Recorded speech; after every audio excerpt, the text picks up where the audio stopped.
भारतीय कूटनीति ने चीन को ये समझा दिया है कि वो अब की बार पर्वत से टकरा रहा है। वर्ष 1962 से अब तक जो नहीं हुआ था वो 2020 में हो रहा है। भारत की सेना ने उन इलाकों को अपने नियंत्रण में ले लिया है जहां 1962 के बाद से हिंदुस्तान का कोई सैनिक जाता भी नहीं था।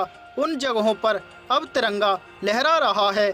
लद्दाख में भारतीय सेना ने एक और बड़ी कामयाबी हासिल की है। भारतीय सेना ने पैंगोंग झील के उत्तरी किनारे की कई महत्वपूर्ण चोटियों को भी अपने कब्जे में ले लिया है। ये चोटियां फिंगर 4 इलाके के आसपास हैं। ये वही इलाका है जहां पर सबसे पहले तनाव की शुरुआत हुई थी। अब भारतीय जवान पैंगोंग लेक के पास फिंगर 4 से लेकर फिंगर 8 तक चीनी सेना की गतिविधियों पर नज़र रख सकते हैं।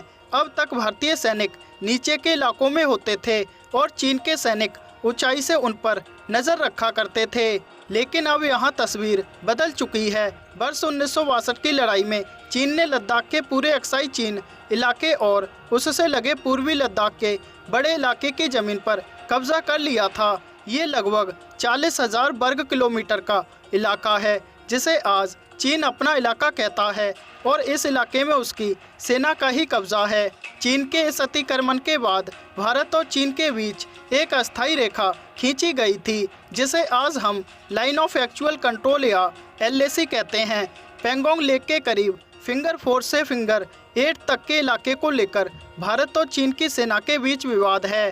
अब तक फिंगर 4 से फिंगर 8 के बीच में दोनों ही देशों की सेनाएं पेट्रोलिंग करती रही हैं, लेकिन इस साल सर्दियों के बाद जब भारतीय सैनिक पेट्रोलिंग के लिए गए तो चीन के सैनिकों ने उन्हें फिंगर 4 के पास ही रोक दिया।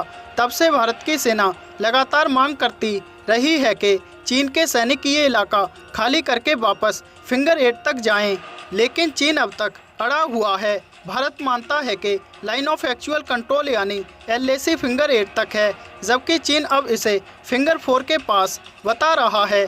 ऐसे में देखा जाए तो भारत के लिए लद्दाख में 10 दिन के अंदर ये दूसरी बड़ी सफलता है। 29 और 30 अगस्त की रात पैंगोंग लेक के दक्षिण किनारे पर भारत ने कई पहाड़ियों को अपने अधिकार में ले लिया था। ये सारी पहाड़ियाँ वो हैं जो भारत के नक्शे में तो थीं, लेकिन वर्ष 1962 के युद्ध के बाद से आज तक भारतीय सैनिक कभी उस इलाके में नहीं गए थे।